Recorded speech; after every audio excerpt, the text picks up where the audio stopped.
के नीचे और एक दिया बोलो बोलो जम के अपने दरवाजे के राइट भाग में प्रदोष के दिन प्रदोष काल में लगाना चाहिए, जिससे शंकर भगवान नंदी के साथ जाएं, तुम्हारे दरवाजे पर दिया लगा हुआ देखें तो शंकर भगवान नंदी शिव जी से कह दे ये रोज मेरे मंदिर में आती है, ये रोज आपके मंदिर में आके एक लोटा जल चढ़ाती है, आज दिया लगाकर बैठी है, आपका इंतजार कर रही है, इस पर दृष्टि फेर दो, कल्याण करो। दृष्टि फेरो, कल्याण।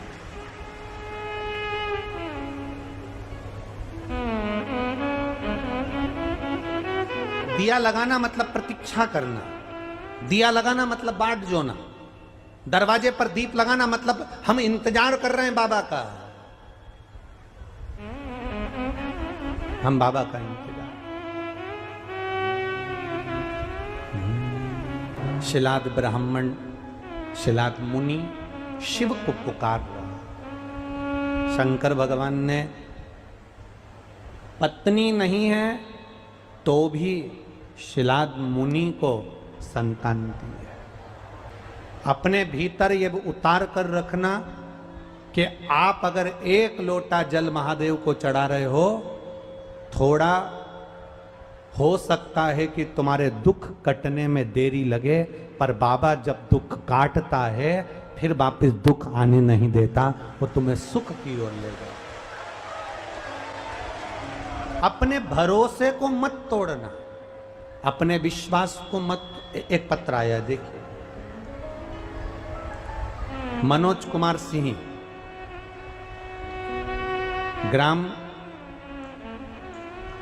सोमनी, सोमनी है कि रोमनी है, सोमनी, प्रखंड सूर्यगढ़, जिला लखीसराय।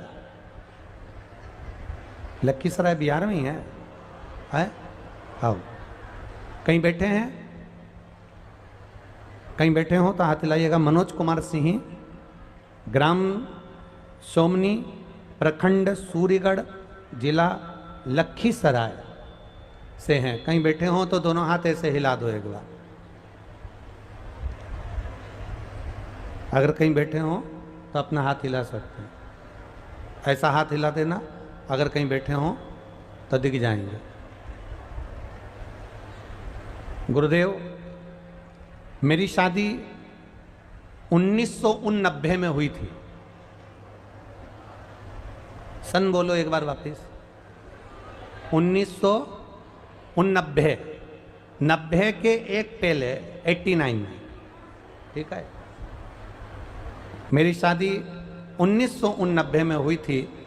डॉक्टरों का साला इलाज करवा लिया था गुरुदेव, पर संतान की प्राप्ति नहीं हुई। अभी कौन सा साल चल रहा है? 23। 89 से 23 कितने हो गए? कितने साल पुरानी बात है? 34।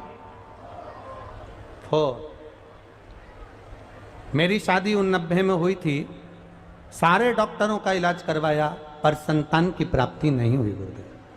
आखिरी में ये मान लिया कि भगवान को ही पुत्र मानो, अब कोई संतान नहीं, संतान का सुख नहीं। इस बीच में 2019 को आपकी कथा कोरोना काल में मेरी पत्नी ने टीवी पर सुन ली और मेरी पत्नी ने मुझसे कहा कि ये सियोर वाला महाराज कथा कहता है और कहता है कि टीवी के सामने भी बैठकर अगर मांगोगे तो पूरा होता है। आप और मैं टीवी के सामने आसन लगाकर कथा सुन लें। हम दोनों पति पत्नी ने कथा सुनी। आपने उस कथा में तुमरुका जी का वर्णन करा, सफेद आंकड़े की जड़ का वर्णन करा। मैंने मेरी पत्नी से कहा अब अपन ने कथा सुनी है तो सफेद आंकड़े की जड़ का प्रयोग भी करते हैं। देखें, सियोर वाला महाराज इतना कहता है कि भगवान खाली नहीं छोड़ता। केवल 34 साल तो हुए ही हैं शादी को, केवल 34, 34 साल हुए हैं। 1990 में मेरी शादी हुई है अपनी, तो एक बार प्रयोग करने में क्या जाता है। बाबा की कृपा का मैं क्या गुणगान करूं गुरुदेव। सफेद आंकड़े की जड़म पति पत्नी लेकर आए, पत्नी ने कमर में बांधी, शिव जी को जल चढ़ाना दोनों ने चालू करा। दोनों साथ में शंकर मंदिर जाते, जल चढ़ाते और वो जल लेकर आते, पीते, और बाबा की कृपा से संतान की प्राप्ति हुई। मेरे घर में पुत्र की प्राप्ति हुई है, जिसका नाम मैंने शिव रखा है, शिव कृपा। अभी तो कथा ही चल रही थी कि चमत्कार सा हो गया लोगों, हो गई बात निराली, रात ही रात में नंद बाबा की दाढ़ी हो गई काली। मेरी उम्र है 52 साल। कितने साल के हैं? 52 साल मेरी उम्र है। आप टीवी पर भी पढ़ सकते हो पत्र को, मनोज कुमार सिंह, 52 साल की उम्र, ग्राम सोमनी, प्रखंड सूरीगढ़, जिला लखीसराय। 52 वर्ष की उम्र है और बाबा ने मुझे, मैं क्या गुणगान करूं, मुझे पुत्र रत्न की प्राप्ति हुई। ये शिव कृपा।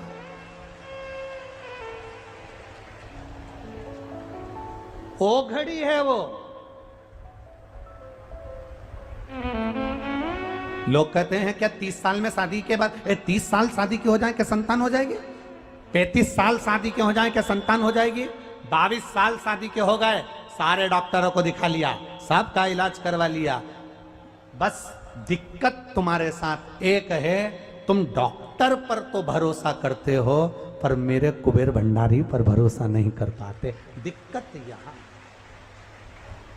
आपने डॉक्टर पर जितना भरोसा करा, टेस्ट बेबी पर जितना भरोसा करा, उतना भरोसा मेरे महादेव पर भी तो करो कि शिव पुराण की कथा मैंने सुनी है, पंडाल में जाकर सुनी है, बैठ कर सुनी है, आस्था चैनल पर टीवी के सामने सुनी है, मोबाइल पर सुनी है।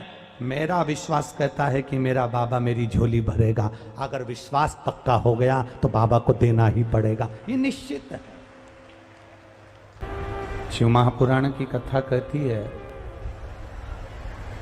अगर किसी का अंदाजा लगाना है, कई बार ऐसा होता है, करोड़ों की जायदाद होती है, करोड़ों का धन होता है, बहुत वैभव होता है, बहुत संपदा होती है,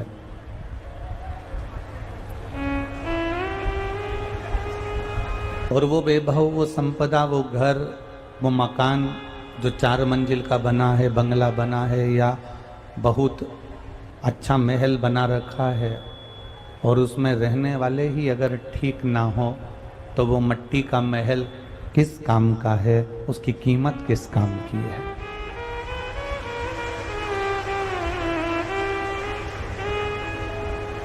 मकान देखकर किसी का अंदाजा मत लगाइए। शिव महापुराण की कथा कहती है, अगर किसी का अंदाजा लगाना है तो मकान से मत लगाओ, अगर किसी का अंदाजा लगाना है तो उसके मन को देखकर अंदाजा लगाना कि वो कैसा है।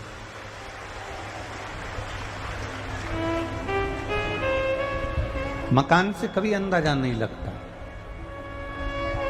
मकान से कभी अंदाजा नहीं लगा सकते कि ये मकान में रहने वाला व्यक्ति कैसा है। इसका धन देखकर, उसका वैभव देखकर, उसकी संपदा देखकर अंदाजा नहीं लगा सकते। पर शिव महापुराण की कथा कहती है, किसी का मन देखकर, किसी का चित्त देखकर, उसका व्यवहार देखकर अंदाजा लगाया जा सकता है कि व्यक्ति कैसा है। हम हमेशा एक बात कहते आए हैं, आज फिर आपको कह रहा हूं, आप अपने जीवन में उतारना इस बात को। किसी धनपति के घर में शादी हो, किसी पैसे वाले के घर में शादी हो, किसी धनपति के घर में शादी हो, और एक किसी साधारण व्यक्ति के घर में शादी हो, किसी सहज व्यक्ति के घर में शादी हो, और दोनों की शादी एक ही दिन हो, एक ही तारीख को हो, तो दोनों जगह जाना, अंदाजा लगाकर आना कि पैसे वाले के यहाँ शादी में जाओगे तो केवल दरवाजे पर वेलकम किया जाएगा, उसके बाद तुमसे कोई नहीं कहेगा कि तुमने कुछ खाया कि नहीं खाया। पर किसी साधारण गरीब व्यक्ति के यहाँ शादी में जाओगे तो वो तुम्हारे लिए आसन लगाएगा, पानी भरेगा, पंखा झेलेगा और तुम्हें भोजन कराएगा।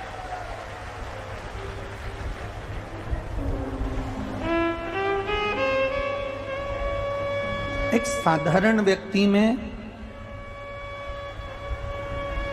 उसकी नम्रता, ऐसा नहीं कि धनपति में नम्रता नहीं होती या पैसे वालों में नम्रता नहीं होती। हम ये नहीं कहते कि पैसे वालों में नम्रता नहीं होती, होती है। पर यदि नम्रता का दर्शन यदि करना है, मान सम्मान का यदि दर्शन करना है, नम्रता का दर्शन करना है, मान सम्मान का दर्शन करना है, आदर का दर्शन करना है, तो आप किसी साधारण व्यक्ति का दर्शन कर सकते हैं।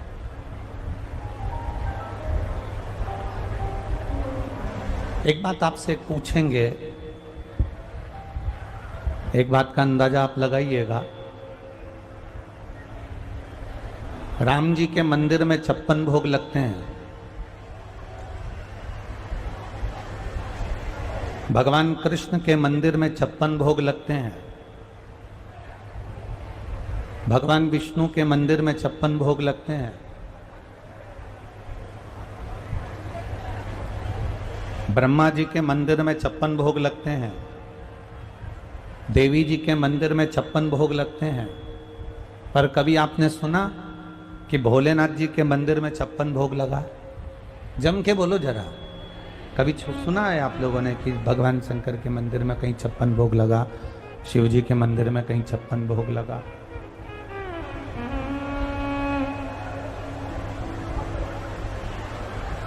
शंकर भगवान के मंदिर में 56 भोग की जरूरत भी नहीं पड़ती।